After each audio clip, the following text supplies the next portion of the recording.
Der findes ca. 1,6 milliarder muslimer i verden i dag, og det svarer ca. til 23%. Der findes 2,2 milliarder kristne i verden i dag, og det svarer til 32%. Den kristne trosbekendelse. Vi forårsager djævlen alle hans gerninger og alt hans væsen. Vi tror på Gud Fader, den almægtige, himlens og jordens skaber. Vi tror på Jesus Kristus, hans enbårne søn, undfanget ved Helligånden, født af Jomfru Maria, pint under Pontius Pilatus, korsfæstet, død og begravet, nedfaret til dødsriget på 3. dag, opstanden fra de døde, opfaret til himmels, siddende ved Gud Faders den almægtige højre hånd, hvorfra han skal komme og dømme levende og døde. Vi tror på Helligånden og den hellige almindelige kirke, de hellige samfund og syndernes forladelsen, kødets opstandelse og det evige liv. Her er den muslimske trosbekendelse. Jeg bevidner, at der ikke findes andre guder end Allah alene. Han har ingen partner. Og jeg bevidner, at Muhammed er hans slave og budbringer. Den muslimske gud er Allah, og den muslimske profet er Muhammed. Den kristne gud er Gud, og den kristne profet er Jesus. Allah er Gud på arabisk, så arabiske kristne og jøder siger også Allah. Muslimernes år er 11 dage kortere end vores. Deres nytår er i hvert fald i år den 14. oktober, og de hopper ind i det nye år få minutter før kl. 18. De er lige nu i år 1436, men snart i år 1437. Sunni-muslimer mener, at en kalif, som vælges af muslimerne, skal lede muslimerne. Alle gode mænd kan være kalif.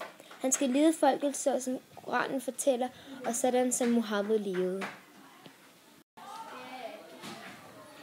Shia-muslimerne mener, at det er Muhammeds fætter og svigersøn Ali, der skal lede muslimerne. Efter Ali er det meningen, at hans sønner skal lede dem. Shia tabte kampen om magten til sunni-muslimerne. Navnet Shia betyder Alis parti. Det grønne område er sunni-muslimerne. Det svarer til ca. 85% af alle muslimer. Det gule område er shia-muslimerne, og det er ca. 15% af muslimerne. Islam er delt i disse to grupper, fordi de er uenige om, hvem der skal lede muslimerne. Det er lidt det samme i kristendom, hvor der også er forskellige retninger. Katolikkerne mener, at kirken repræsenterer Gud og er et led mellem Gud og de almindelige kristne. Protestanterne mener, at de kristne er i direkte forbindelse med Gud. Hadith er en beretning om, hvad Muhammed gjorde og sagde. Samlingerne er opdelt i kapitler. Her er Hadith 41.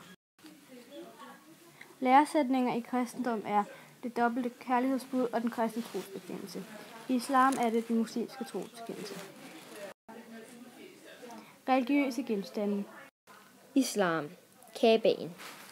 En bygning, der ligger inde i midten af den store moské Masjid al-Haram i Mekka.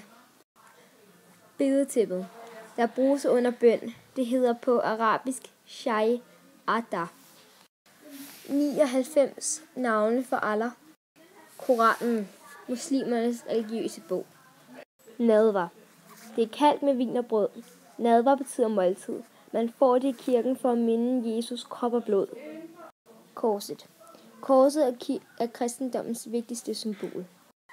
Kirken, de kristnes hellige bygning. Bibelen, de kristnes religiøse bog.